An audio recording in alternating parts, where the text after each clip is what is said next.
Hello, Acho. Let's take given question. The question says this question has statement 1 and statement 2. Of the four choices given after the statement, choose the one that best describes the two statements. Statement 1 given out of radio wave and microwave, the radio wave undergo more diffraction.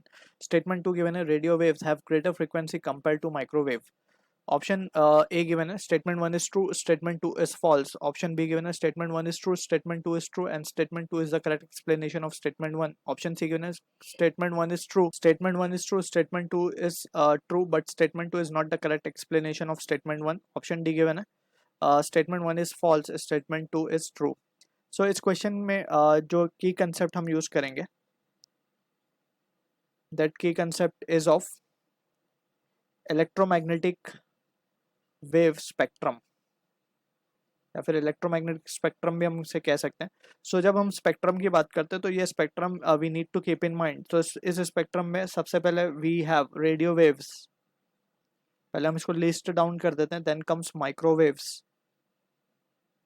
Then comes infrared region, then come visible light, then comes UV rays या फिर ultraviolet regions.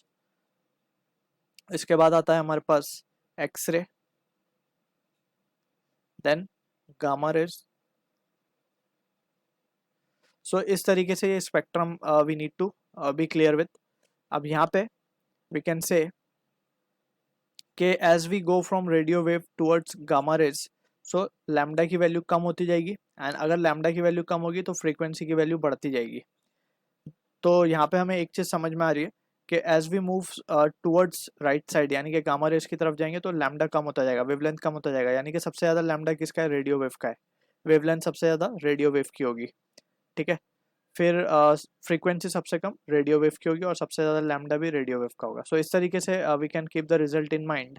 अब यहाँ पे एक चीज़ हम ये इसके बाद we have to go for the term diffraction. तो हम पहले अब स्टेटमेंट 1 पढ़ लेते हैं क्या बोल रहा है. Out of radio wave and microwave the radio wave undergo more diffraction. तो पहले डायफ्रैक्शन होता है कि ये हमें समझ में आना चाहिए. सो जब हम बात करते हैं डायफ्रैक्शन की, सो बेसिकली डायफ्रैक्शन क्या, it is bending, it is the bending of light, bending of light from obstacle या फिर opening in its path. So light के पाथ में अगर कोई ऑब्स्टिकल आ जाता है या फिर कोई ओपनिंग आ जाती है तो उससे जितनी लाइट बेंड होती है उसे हम कहते हैं diffraction.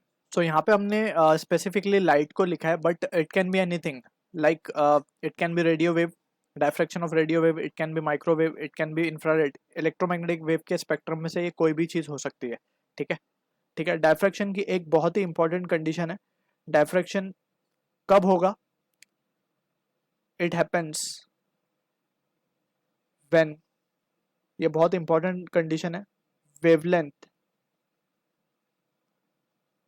Of light is comparable to size of obstacle या फिर ओपनिंग. अगर इसके साइज से कंपेरेबल है तभी diffraction will take place, else it will not. तो यहाँ पे अगर हम बात करें रेडियो वेव की, तो रेडियो वेव में क्लियरली हम देख सकते हैं for radio wave lambda of radio wave is greater than lambda of microwave. ठीक है. तो हमें बोला गया है कि रेडियो वेव जो है and microwave, the radio wave undergo more diffraction. So radio wave ज़्यादा डायफ्रैक्ट होगा, दैट इज ट्रू, क्योंकि उसका वेवलेंथ बहुत ज़्यादा है. ठीक है ना.